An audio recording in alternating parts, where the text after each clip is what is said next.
Men, if you're ready to reclaim your edge, listen up. I used to be held back by constant bathroom trips with multiple wake-ups during my sleep and looking for restrooms whenever I was out. Then I discovered Better Man. After just 2 months, I started experiencing fewer trips to the bathroom, less urge to go, and I even slept through some nights. I feel a noticeable boost in my overall well-being, even sexual stamina. It gives me the freedom and confidence to live life on my terms. Better Man is clinically tested and trusted by thousands of men over 25 years. Ready to take back control? Go to BeBetterNow.com to order your supply today. That's BeBetterNow.com. These statements have not been evaluated by the FDA. This product is not intended to diagnose, treat, cure, or prevent any disease. Use as directed. Individual results may vary.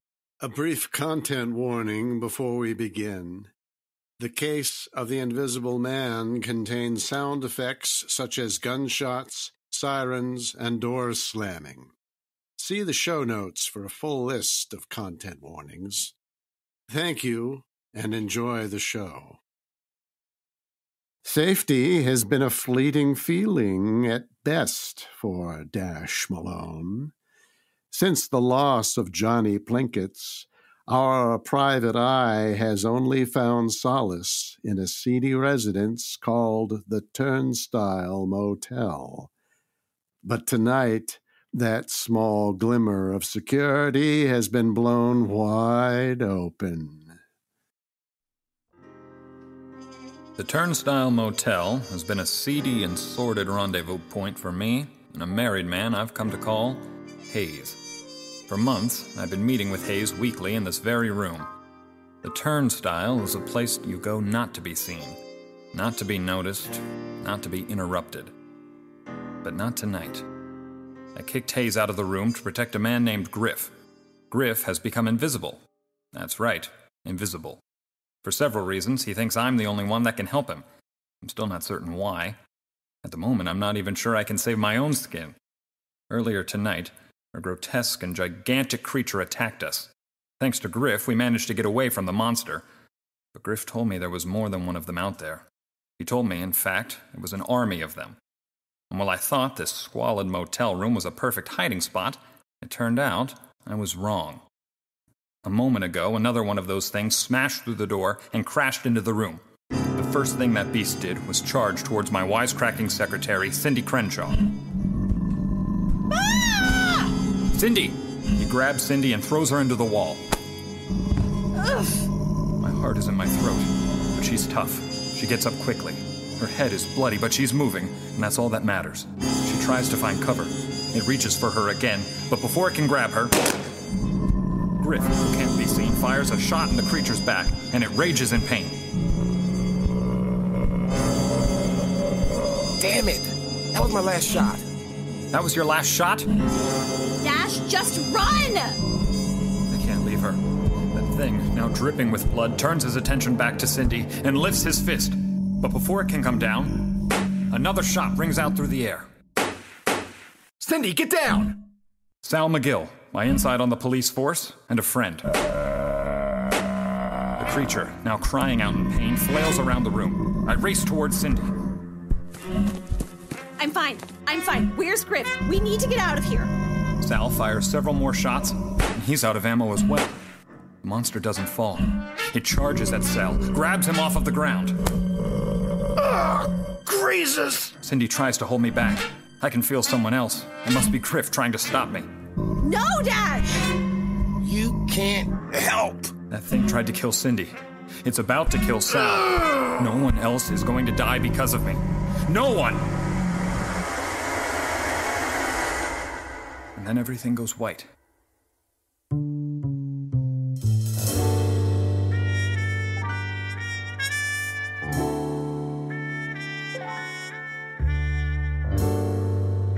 You are listening to Dash, the Case of the Invisible Man, Chapter 4, The Invisible Man.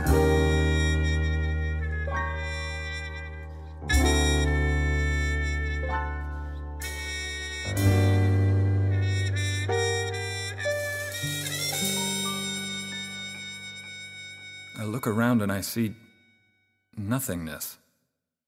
A vast, white blanket. Nothing. I've been here before. This was the last place that I saw... Plink.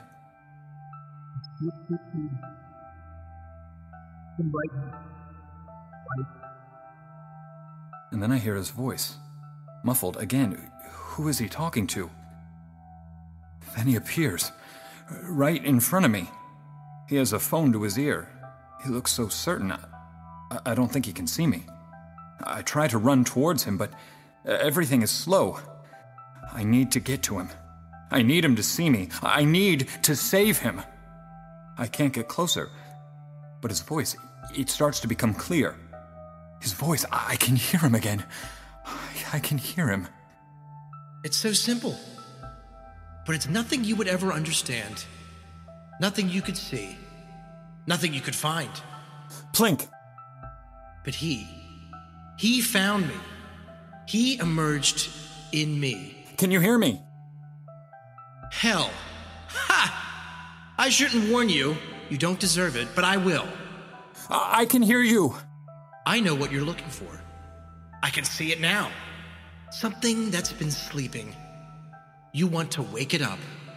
Who are you talking to? Look at me. I'm here. I'm dead. I'm not coming back. This was your last chance to say anything. As my sister. Your sister, can she hear you? Is she alive? Goodbye, sis. Or should I say, go to hell, Scorpion. You can't say I didn't try to stop you. Plink. Plink, I'm right here. I'm right here. Look at me. Look at me.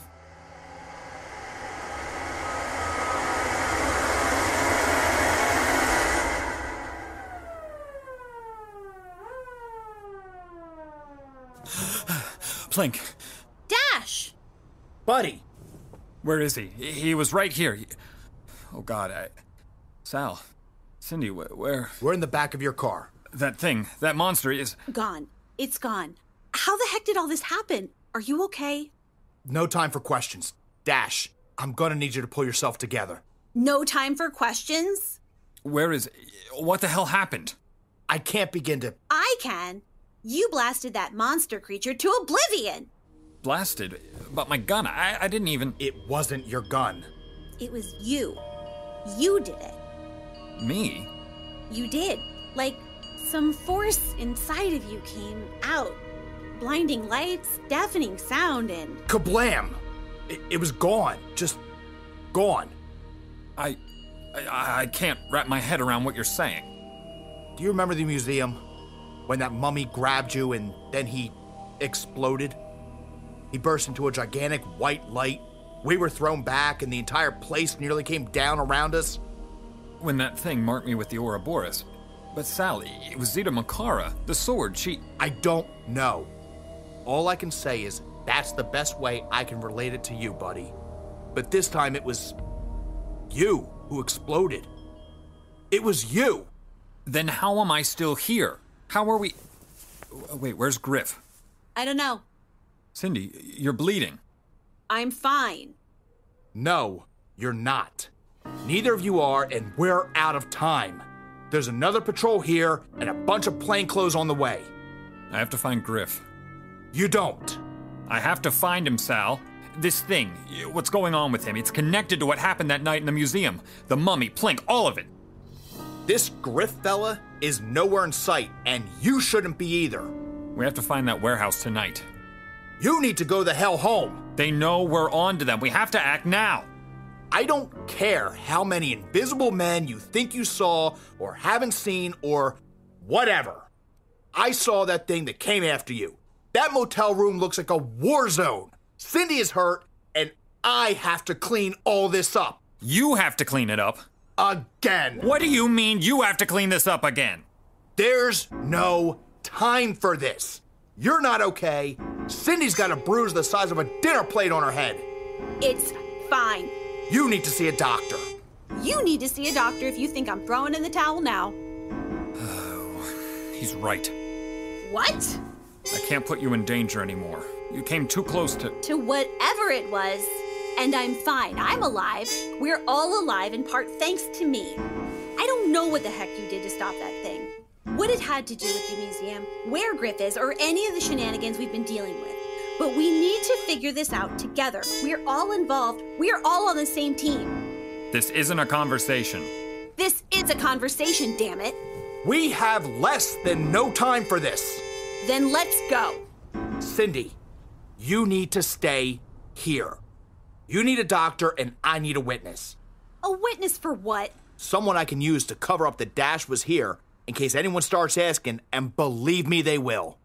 So I get to play decoy again? And then you go off and try to get yourself killed while we all get to stay by the phone worrying. That's swell. Just swell. Like Sal said, there's no time for this. Get out of the car and go with Sal. Dash, wait for Cindy and I to get back to the motel room before you drive off. I'll tell them you were some nutjob who saw nothing important. Got it. You ready to go, Cindy? Sure, officer. Whatever you say. Cindy. No. As you've both been saying, there's no time. No time at all. Come on. Sal and Cindy exit the vehicle. I watch from my back seat as they walk towards the turnstile, which is now lit up like Christmas with all the patrol cars that have arrived. Cindy whirls her head around and gives me one last look that hits me harder than any monster could. Then they disappear into the commotion. I can't keep doing this to either of them.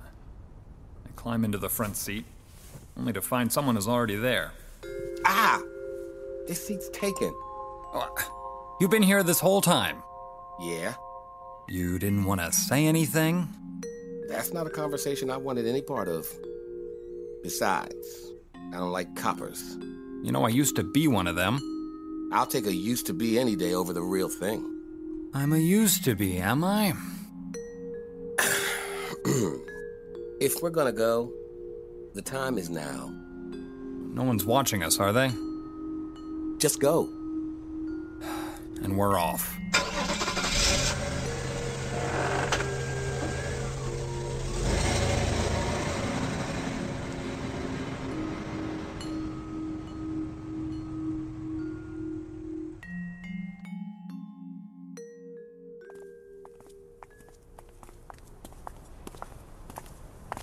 McGill, what are you doing? Who was that you let drive off? Just some nut with a screw loose. Ain't seen nothing useful. Nothing useful at all. Cindy! What's she saying? Who is she? Oh, sorry, officer. I'm just in such a tizzy. This young lady here, she saw the whole thing. She's an eyewitness. Finally, something useful, McGill. What'd you see, Toots? For starters, it was Help! Help!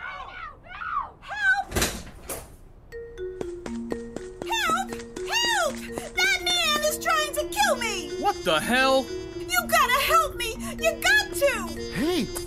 Get back here! Hey! That's him! Ah, jeepers. Hey, guy! Get back here! What are you waiting for, officer? Get after him. They don't pay me enough for this. Hannigan, cover me! Right behind you! Ma'am, are you okay? No! I think I'm finished being a receptionist. I know the feeling. We will continue with this week's episode of Dash, the case of the Invisible Man, after this commercial break. This podcast is supported by Talkspace. When my husband came home from his military deployment, readjusting was hard for all of us. Thankfully, I found Talkspace.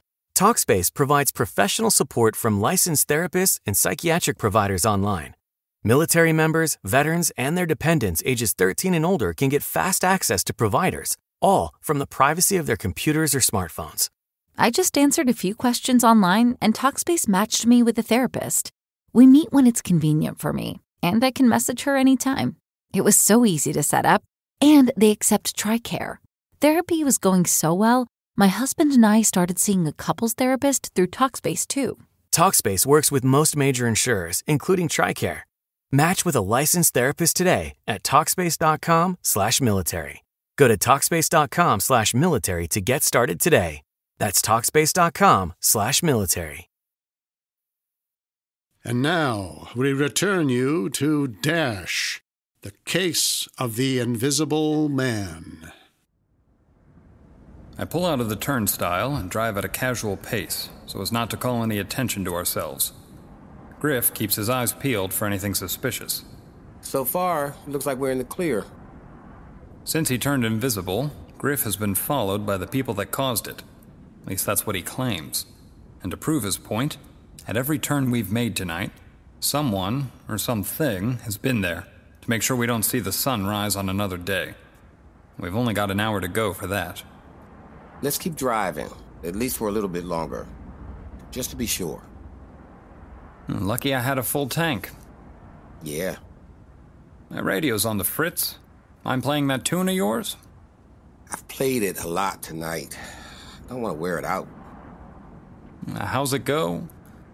Bum, bum, bum, bum, bum, bum, bum. For the love of God, don't butcher my music like that. So you wrote it? That's right. What's it called? Unseen. Huh. Imagine that. Yeah. You're not gonna play it? Keep driving. I'll play it when I need to. Griff goes quiet. I've learned when a musician is silent, it means the show is over, or they're about to blow the roof off the joint. We continue on. I turn down random streets, zigzag through the boulevard, and circle back to make sure no one else puts a hole in my Dodge airflow. The aimless driving gets my mind racing. About that look Cindy gave me. What Sal meant when he said he had to clean up after me again. How did I manage to stop that monster? Where was I exactly when I saw? Dash. Who was Blink talking to? Dash. What was he trying to tell me? Dash. Yeah. Did you hear me? I said turn left. Got it. You all right? Sure. How's it looking? I think we're cool. Nobody's following us as far as I can tell. Tell me something. You're an invisible man. How is it these people can track you down wherever you go? I keep moving, they keep coming. Sure. That doesn't answer how they're finding you. I still don't know how this happened. What was in that barrel, in that warehouse that turned me invisible, so... Speaking of that warehouse, I'm trying to figure out what our first move should be when we get there. I'm thinking about that. And? I'm thinking about that.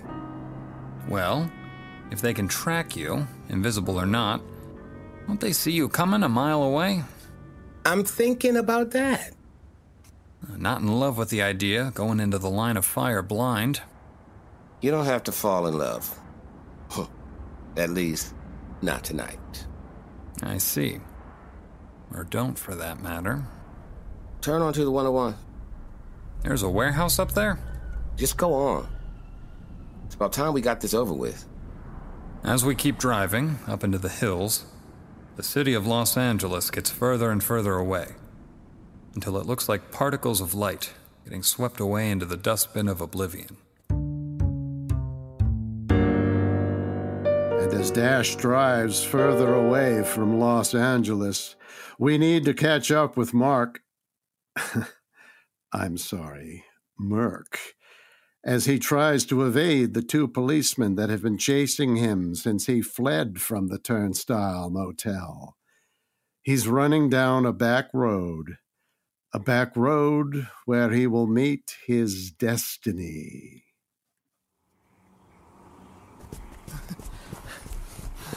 Freeze! You're only making this worse for you. Jeepers! You ain't taking me alive, Copper. Take cover! He's got a gun! Yeah. You want some more of that? Huh? There's more where that came from, you flat futs. You ain't catching me. Jeepers. Oh. What the heck? That car just came out of nowhere. You okay in there? Oh my goodness! What happened? Did I just hit someone? Relax, ma'am. We saw it. It was an accident. It truly was. Is he okay? I don't know if he's gonna make it. Oh dear. I didn't mean to kill anybody. It's okay, lady. What's your name? Emily. Emily Butterback. Griff tells me to pull down a narrow dirt road, which seems to carve its way into the hillside. I keep my thoughts to myself and do so. Down the road is a small clearing. There's a 35 Ford pickup parked near a tree, with no one else in sight. Or no one I can see, anyway. Griff assures me it's all part of the plan he's got cooking.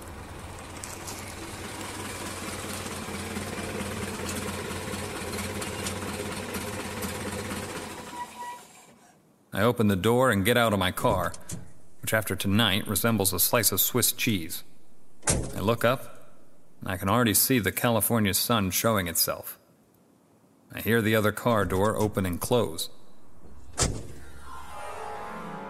I turn and see Griff standing there, fully visible, in the flesh, without a note of music played. Hello. Would you look at that? Sun's starting to come up. Been a long night, Malone. It has, friend. Good to see you in the light of day. Is it? I didn't hear you play your horn. I didn't. There's no warehouse out here, is there? No. Yeah, I had that figured. There is one, though, right? That wasn't made up. Nothing I've said has been made up. So these people are following you, somehow? They've been tailing us all night long. They've been tailing me all night long. Because someone told them that's where you'd be. Someone tipped them off. I'm starting to think maybe they got a mysterious note. Like the one I got on my desk, begging me to meet you at the tar pits because I was the only one that could help. The tar pits were out of the way enough. Out of the way enough for what? I knew they'd send one of those things. You knew? So this was a setup? I meant it. They're making an army of them. And it truly looks like you might be the only thing that can stop them. One of those things almost killed Cindy. It almost killed Sal. Hell, it almost killed me. Almost. Malone, I think it's time you accept what happened tonight. Accept what actually happened. What? When that monster grabbed you at La Brea, I wasn't ready. I panicked and shot it. If I didn't, it would have happened then. Something was supposed to happen. If I had just given it a little time. What was supposed to happen? I didn't want anyone to get hurt. What was supposed to happen, damn it? But it happened at the motel instead. You exploded, Malone. You exploded the room with white light and somehow eviscerated that monster. And for a moment, you were gone. But you came back. And now everything is different. Just like I was told. You were told? By who? Told you what? Everything inside you. I don't know what that is. You have a power, Malone. They call it the Ouroboros. That power ends, and that power begins. And that power heals. Heals? You ended that creature. But me? Well, watch.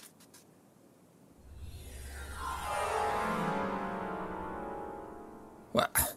Where'd you go? I'm right behind you. I'm right next to you. I'm right in front of you.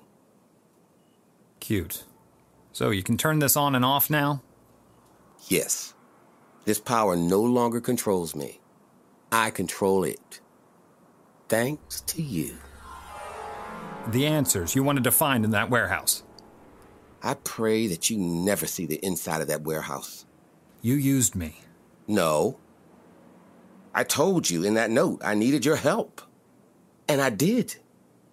You never told me what kind of help.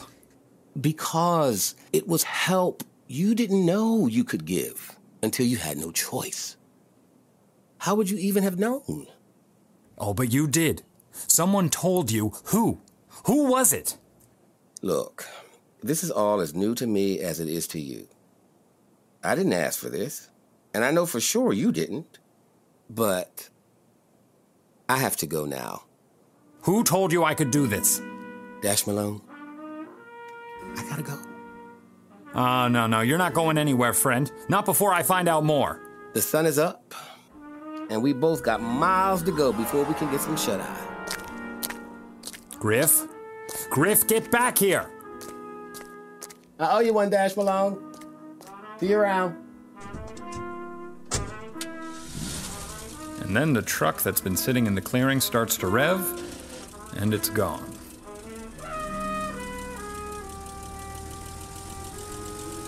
Leaving me alone.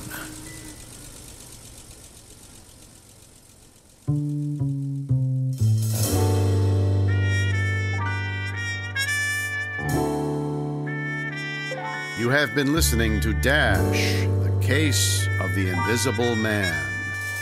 Starring Jared Calhoun, Sara Luciano, Jay Mazzola, Walter McCready, Thomas Robert Irvin, Cathy Mostek, Shanna Massad, Leigh Jacobs, Christopher Ptolomeo, Richard Dietz, Joel Gerlach, and Carlos Jiga. Written and directed by Dave Ebersole. Sound design by Mick Loro. Music by Christopher Ptolomeo and Mick Loro. Cover art by Vinnie Rico. Executive producer Mick Loro. Dash created by Dave Ebersole and Delia Gable. Dash the podcast is a Light Booth Blackout production. Thank you for listening. I'm John Barker. Until next time, keep your eyes peeled. Once you know what to watch for, you'll always know there's more to the story.